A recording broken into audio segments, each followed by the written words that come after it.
Hello hey guys, welcome back. Today is 21 June और आज के न्यूज़पेपर में कौन सी इंपॉर्टेंट न्यूज़ और कौन सा इंपॉर्टेंट एडिटोरियल है उसके बारे में डिस्कशन करेंगे। आज की जो पहली न्यूज़ है जो हमने डिस्कस करनी है is about first set of Agniveers will join service in June 2023 says army. ठीक है, तो उन्होंने वाइल के जो प्रोटेस्ट चल रहे हैं उनको देखते हुए या फिर उसको वी कैन से कि भी उसको नहीं ध्यान में रखते हुए या फिर थोड़ा वो जो भी ध्यान में रखा उन्होंने कुछ चेंजेस करने के बाद में उन्होंने बोला कि ये जो प्रोसेस है वो तो सेम तरीके से ही चलेगा। नंबर 1 यहाँ पे पॉइंट है, जो रजिस्ट्रेशन है वो ओपन हो जाएगी जुलाई 1 से और जो फर्स्ट रिक्रूटमेंट रैली है वो expected to be held in mid August. Number 2 है यहाँ पे registration will be open from July by the respective ARO army recruitment office for the Agniveer general duty या फिर टेक्निकल या फिर जो भी चीज़ें हैं। और यहाँ पे Agniveer tradesman 10th pass and Agniveer tradesman 8th पास। ठीक है, ये जो नोटिफिकेशन है वो ये चीज़ बोल रहा है। नंबर 3 यहाँ पे आर्मी ने प्लान किया है to conduct the rallies till November. ठीक है, with induction into training centres to be done into 2 batches. First batch होएगा 25,000 अग्निवीर्स का by the first half of the December और रिमेनिंग रिक्रूटमेंट है जो वो सेकंड बैच होएगा फेब 2023। मतलब टोटल 83 रैलीज प्लान्ड है अक्रॉस द कंट्री। अब यहाँ पे वही सेम चीज़ है कि भी जो कैंडिडेट्स हैं it will be enrolled for 4 years। ठीक है, which include the 6 month training period. Training period को हम साथ में इंक्लूड करके चलेंगे। यहाँ पे on discharge of after completion of 4 years उनको 11.71 लाख रुपीज़ का जो निधि सेवा निधि पैकेज है वो यहाँ पे मिल जाएगा। लेकिन ये 11.71 लाख में भी 50% इनकी कॉन्ट्रीब्यूशन रहेगी पहले से और 50% गवर्नमेंट ऑफ इंडिया इनको प्रोवाइड करेगा। और 4 साल में जो भी इनका पैकेज रहेगा उन्हीं उसमें से ये 50% वहाँ से कटता रहेगा। ठीक है जी, तो यहाँ पे जो बच्चे हैं वो तो यही बोल रहे हैं कि जो for more than 2 years 20-year-old Sahil Kumar has been running 9 kilometre every day in the hope of getting a job in the army. ठीक है, तो यहाँ पे 10th के बाद में या फिर +2 के बाद में अगर बच्चा ये वाली चीज़ कर रहा है तो वो बोलते हैं कि 4 साल के बाद में जब हम वहाँ से निकल के आएंगे तो जो ग्रेजुएशन अगर वो हम करते हैं, लेट्स से वो बोल रहे कि हम 21 में अगर वहाँ पे इंक्लूड होते हैं, 25 में बाहर आएंगे, 25 के बाद में फिर 3 से 4 साल ग्रेजुएशन को लगेंगे, तो 29-30 की एज में कौन सी जॉब के लिए फिर मैं जॉब के लिए प्रिपेयर करूँगा। तो इस तरह की जो चीज़ें वहाँ पे बोली जा रही हैं ये थोड़ी सी प्रॉब्लम यहाँ पे बताई जा रही है। ठीक है, तो यहाँ पे जो भारत बंद है उसकी कॉल थी मंडे को, लेकिन उसमें कुछ के रीजन्स में, बहुत कम रीजन्स में इफ़ेक्ट देखने को मिला, लेकिन कुछ बहुत ज़्यादा इफेक्ट देखने को यहाँ पे हमें नहीं मिला। अब जो सेकेंड न्यूज़ है जो आज हमने डिस्कस करनी है वो डिटेल में डिस्कस करनी है, वो है बीजेपी ट्रम्प्स MVA इन दी काउंसिल इलेक्शन। देखिए हमें मतलब इससे नहीं है कि किसने किसको ट्रम्प कर दिया या फिर कौन जीत गया। हमें मतलब एक चीज़ से जिसका नाम है स्टेट लेजिस्लेटिव काउंसिल की इलेक्शन या फिर स्टेट लेजिस्लेटिव काउंसिल। ये देखिएगा, बेसिस ऑफ फॉर्मेशन क्या, इंडिया का एक बाइकैमरल सिस्टम है, सिस्टम ऑफ लेजिस्लेचर है, just as parliament has 2 houses. ठीक है, तो यहाँ पे 6 स्टेट्स हैं जैसे आंध्रा, तेलंगाना, उत्तर प्रदेश, बिहार, महाराष्ट्र, कर्नाटका। 2020 में Andhra legislative assembly pass the resolution for abolition of legislative council. ठीक है, फिर ये जो रेजोल्यूशन है is yet to be cleared by the parliament of India. 19 में जम्मू एंड कश्मीर, आपको पता है जो स्टेट है एज अ स्टेट है वो ख़त्म हो जाती है। ठीक है, तो ये जो यूटी बना दी जाती है इस वजह से वहाँ पे तो ये जो स्टेट काउंसिल है वो ख़त्म हो चुकी है। अगर हम बात करें इसके क्रिएशन और अबॉलिशन की, आर्टिकल 169 की अगर मैं बात करता हूँ तो जो पार्लियामेंट है वो अबॉलिश कर सकती है लेजिस्लेटिव काउंसिल को वेयर इट ऑलरेडी एग्जिस्ट। ठीक है, और क्रिएट कर सकती है where it does not exist. ठीक है, कौन सी मेजॉरिटी के साथ में, सिंपल मेजॉरिटी, मतलब अगर कहीं पे है उसको ख़त्म भी किया जा सकता है और अगर कहीं पे नहीं है उसको बनाया जा सकता है, तो जहाँ पे वो एग्जिस्ट करती है और ये सिंपल मेजॉरिटी के साथ में हो जाएगा। That is a majority of the member of each house. ठीक है, present and voting if the legislative assembly of the concern state by a special majority passes a resolution to that effect. लेकिन देखिए इसका process क्या रहता है, मैं यहाँ पे प्रोसेस बताता हूँ। कोई भी स्टेट लेजिस्लेटिव जो असेंबली है उसको पहले, जो स्टेट लेजिस्लेटिव असेंबली है उसको पहले यहाँ पे क्या करना पड़ेगा, स्टेट लेजिस्लेटिव असेंबली को यहाँ पे एक रेजोल्यूशन पास करना पड़ेगा और वो रेजोल्यूशन पास करने के बाद में उसके बाद में ही उस चीज़ को आगे लेके जाया जाएगा। ठीक है, और वो बाद में कहाँ पे जाएगी, पार्लियामेंट के पास जाएगी और पार्लियामेंट उसको सिंपल मेजॉरिटी के साथ में पास कर देगा। सिंपल मेजॉरिटी के बाद में पास करने के बाद में वो जो चीज़ है वो कंडक्ट हो जाएगी, वो अच्छे वे से आगे बढ़ती रहेगी। ठीक है जी, पहली चीज़। और उसके बाद में और चीज़ें यहाँ पे देखते हैं कौन कौन सी चीज़ें इसके अंदर आती हैं।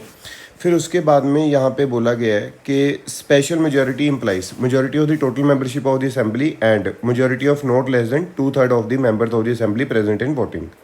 जो कॉम्पोजिशन है वो क्या रहेगी, under article 171 of the constitution जो legislative council of a state है shall not have more than 1/3 of total strength of the state assembly. मतलब जितनी स्टेट की असेंबली है, जैसे सपोज किसी स्टेट असेंबली में 90 लोग हैं, 90 पर्सनस हैं, तो वो मैक्सिमम कितने लोग यहाँ पे रख सकते हैं, 1/3 है ना। लेकिन लेस देन 40 नहीं होने चाहिए, कुछ कंडीशंस में लेस देन 40 भी हैं कहीं जगहों पे।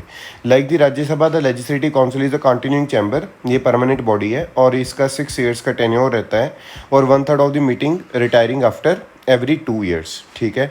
मैनर ऑफ इलेक्शन क्या रहता है, जो इसके 1/3 MLCs हैं वो इलेक्ट किए जाते हैं बाय द स्टेट MLAs। जो 1/3 हैं वो special electorate comprising sitting members of the local government करती है।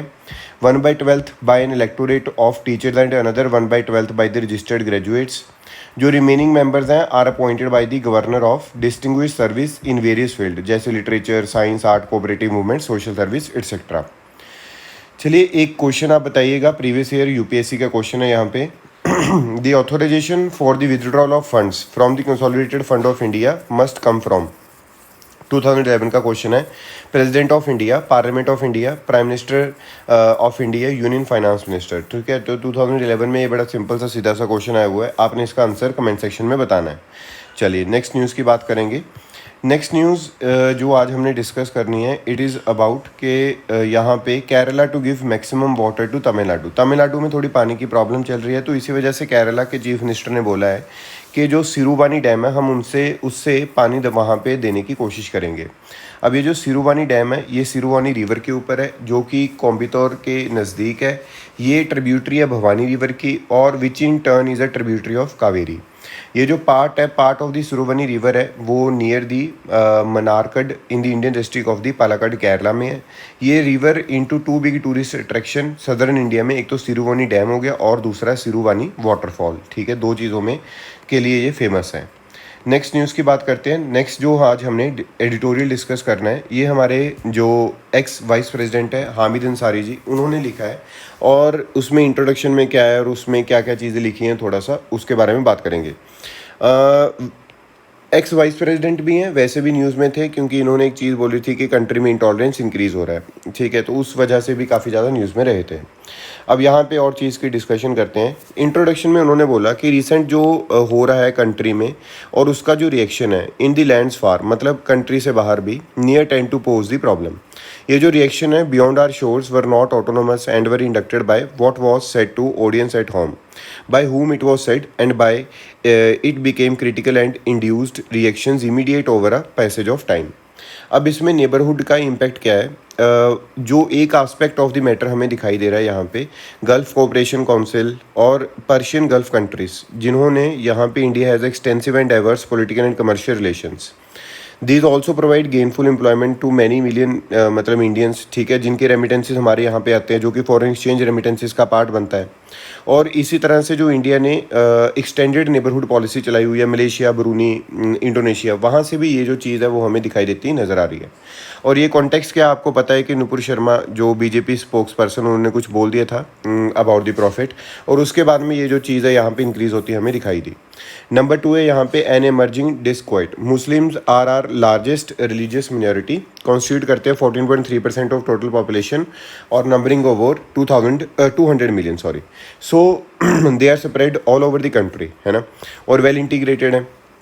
यहाँ पे 2 स्पोक्स पर्सन ऑब्वियसली यहाँ पे ये बोला जा रहा है, और उनको किसी को यहाँ से उन्होंने बोला कि सस्पेंड कर दिया दोनों को, या फिर हम बोल सकते हैं कि, लेकिन ये जो एक्शंस है कि सस्पेंड करना पार्टी से या फिर डिस्पेंस्ड विद, वो बोल रहे इनएडुकेट है, दूसरी कम्युनिटी ये मानती है। अब उसमें और जो चीज़ है, अगर वो प्रोटेस्ट कर रहे हैं तो यहाँ पे देखने को ये मिलता है on the contrary the use of strong arm tactics bulldozers to counter public demonstrations seeking firmer action against alleged culprits. ठीक है, तो वो एक अच्छा एक्शन माना जाता है कि भाई उनको बुलडोजर से उनके घर गुर उड़ा दो या फिर कुछ और कर दो। यहाँ पे और भी जो चीज़ है, some observer have been appoint that the bulldozers is an instrument to silence the minority since its use in similar cases involving non minority public is wanting. ठीक है, तो जो नॉन मिनॉरिटी पब्लिक है वो चाहती है कि बुलडोजर से उड़ा दिया जाए, तो इस वजह से ये जो चीज़ है वो चलती है। फर्दरेंस ऑफ हेट क्या है, ये जो operative constitutional principle of social behaviour है, हमारा इक्वालिटी को प्रमोट करना और फ्रेटर्निटी को प्रमोट करना है, ना कि हेट को। लेकिन हमारी कंट्री में आज की डेट में ये बोल रहे हैं कि हेट है जो वो बहुत ज़्यादा इंक्रीज़ हो रही है। और ये जो हेट का बेसिस है, कुछ के बेसिस हैं, जैसे कि इंडिक वर्सेस नॉन इंडिक। जो लोग इंडिया के उसमें चीज़ों में विश्वास करते हो, हम उसको इंडिक बोल रहे हैं और दूसरों को नॉन इंडिक बोल रहे हैं। ये जो आइडियोलॉजिकल एफर्ट जो है, this ideological effort is in a quest of purifying exclusiveness is premised on our reading of history. ठीक है, और ये हिस्ट्री से रिलेटेड है चीज़ें कि भाई वो बंदा बाहर से आया हुआ है और ये हम जो लोग हैं यहीं के हैं। तो क्रिश्चियनिटी और इस्लाम को ये इन्वेजन या फिर बाहर के लोग ही मानते हैं अभी भी। So furthermore, and in terms of what is sought to be presented as our history would also include parts of Afghanistan, even of Iran. तो यहाँ पे बोला जाता है कि जो गजनी है, खिलजी है, लोधी है, ठीक है, etcetera, not as foreign invader but as domestic brigands who committed acts of loot. क्योंकि वो बोल रहे हैं कि अगर अफगानिस्तान को, ईरान को आप अपना पार्ट मानते हो या फिर अपने नक्शे में दिखाते थे पहले, तो वो आप ये मानो कि डोमेस्टिक वो ऐसे लोग थे जो कि सक्सीड कर गए किंगडम बनाने में। यहाँ पे बोला जा रहा है कि इस्लाम के टाइम पे इतनी ज़्यादा कन्वर्जन की कभी बात नहीं हुई, और मोर और लेस यहाँ पे जो सूफी संस का इन्फ्लुएंस है वो ज़्यादा था उस टाइम पे। और इसी वजह से उन्होंने एक यहाँ पे बहुत अच्छा ये लिखा हुआ है। और बाकी एडिटोरियल आपको जिस तरह के, मतलब एक आइडियोलॉजी होती है, आपके सेंसेस होते हैं, अगर आपको अच्छा लग रहा है तो ऑब्वियसली वेरी गुड, अगर नहीं ठीक लग रहा तो आप आर्गूमेंट भी दे सकते हो इसके अगेंस्ट जो भी इन्होंने लिखा है। अब यहाँ पे reality of migrating groups seeking greener pastures since times immemorial qualifies our nomenclature of a civilization।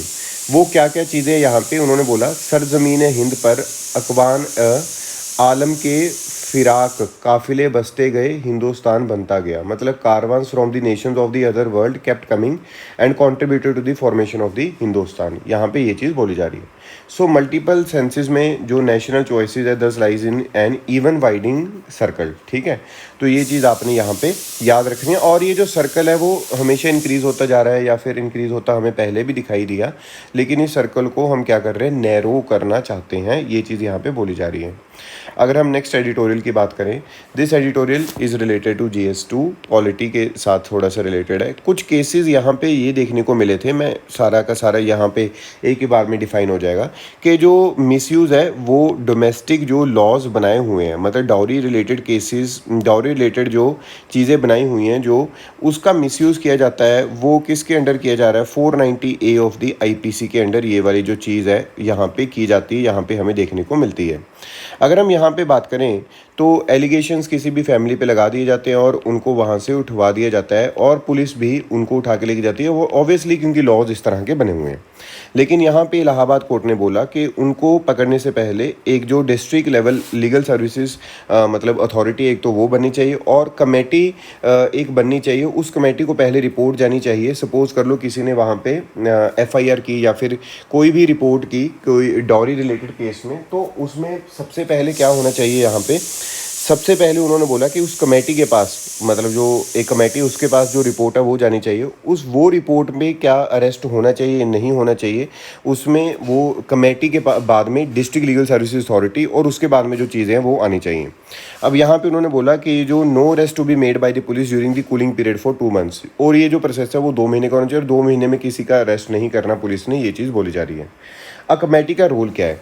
पहली चीज़ तो यहाँ पे जो कमेटी है उसका रोल ये बताया जा रहा है, settling the matrimonial dispute between the two parties, whereas in the Rajesh Sharma Supra case directions did not apply to the offences involving tangible physical injuries।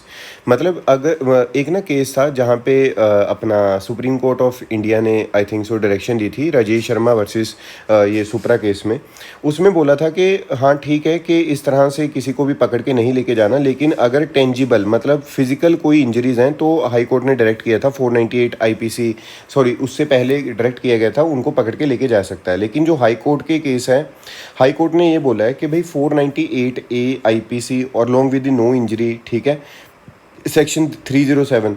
अब यहाँ पे बोला जा रहा है, in other words, if a women bone is fractured और permanent privation is caused to an eye or ear or a joint by her husband during the course of the matrimonial fight, the police shall not effect arrest। ठीक है, तो यही चीज़ हमने यहाँ पे बोली। As the maximum imprisonment prescribed in such cases of grievous hurt is 7 years। ठीक है। So police shall only be peripheral investigation such as collecting the injury report and recording the statement of the witnesses.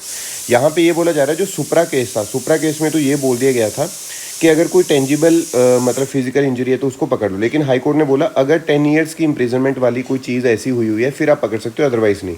और ये जो privation है, year I injury है, ये इसमें 7 साल की सज़ा मिलती है, तो इस वजह से ये जो चीज़ है वो बोली जा रही है।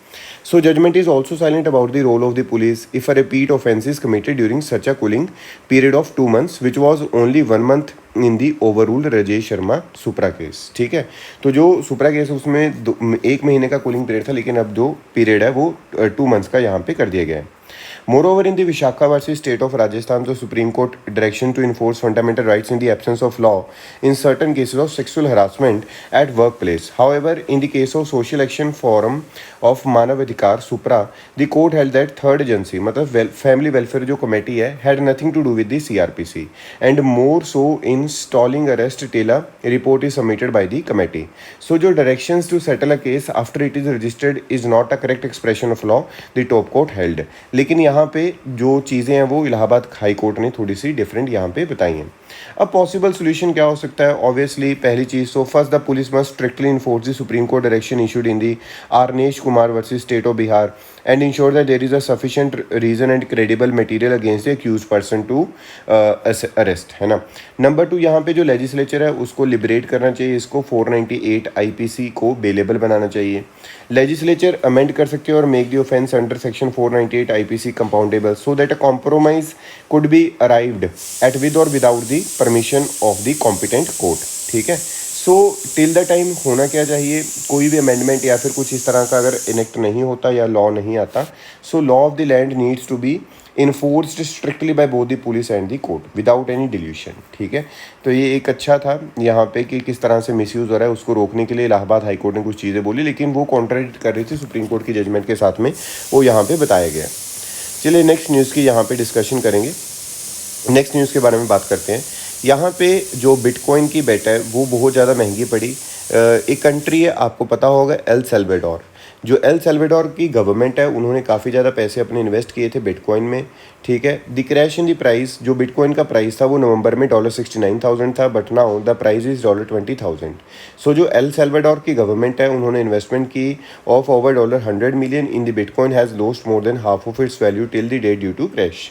सो जो बिटकॉइन है उन्होंने ऑफर किया था a chance for the El Salvador government to cut down its reliance on the US dollar to fund its spending, लेकिन जो most of the citizens of the El Salvador was not adopting the bitcoin as a medium of exchange. ठीक है, तो वो medium of exchange नहीं use कर रहे थे, and that this is the reason कि why our government was focusing on not to invest in the bitcoin. ठीक है, बहुत ज़्यादा लोगों ने पैसे बनाए भी होंगे, लेकिन जिनके पैसे लगे हुए थे अब वो डूब चुके हैं। नेक्स्ट न्यूज़ की बात करेंगे। नेक्स्ट न्यूज़ है अबाउट, यहाँ पे अगर हम बात करें, the next news is about Central Vista Avenue will be open in a few days, सेजपुरी। यहाँ पे आपने एक मेंस का क्वेश्चन बताना है। जो सेंट्रल विस्टा प्रोजेक्ट है, मैं एवेन्यू को छोड़ के सेंट्रल विस्टा जो प्रोजेक्ट है उसमें आपने 3 पॉइंट ऐसे बताने हैं। मेंस का क्वेश्चन बना रहे हैं हम, ओनली 3 पॉइंट्स, आपकी प्रैक्टिस भी हो जाएगी। सेंट्रल विस्टा जो प्रोजेक्ट है गवर्नमेंट ऑफ इंडिया ने वाई दे इंट्रोड्यूस्ड, बहुत इंपॉर्टेंट है, आप लोगों को पता होना चाहिए। और इसमें एक जो पॉइंट है बहुत इंपॉर्टेंट है, अगर आप उसमें लिखोगे उसको हम अच्छे वे से वहाँ पे वैल्यूएट करके भेजेंगे। अब जो नेक्स्ट न्यूज़ है, this news is also related to GS2, है ना। अब यहाँ पे ये जो न्यूज़ है, 11 person stuck in cable car in Himachal Pradesh rescued. यहाँ पे जो सर्विसेज सेक्टर है हमारा टूरिज़्म, उसको इंक्रीज़ करने के लिए हम ये जो चीज़ें हैं वो केबल कार ये वगैरह करते हैं। लेकिन अभी रिसेंटली पहले झारखंड में, फिर छत्तीसगढ़ में, कहीं भी काफ़ी जगहों पे इस तरह के केस देखने को मिले कि जो केबल कार है वो हवा में स्टक हो जाती है, और यहाँ पे ये देखिए रेस्क्यू हो रही है। इसकी वीडियो भी है, I will share with you, ठीक है, अगर हो सका तो। यहाँ पे ऑल द 11 पर्सन जो थे, ठीक है, उनको रेस्क्यू कर लिया गया है। लेकिन अब यहाँ पे जो हिमाचल प्रदेश के चीफ मिनिस्टर जयराम ठाकुर वो ऑन द स्पॉट पहुँचे और उन्होंने इंक्वायरी यहाँ पे ऑर्डर की है।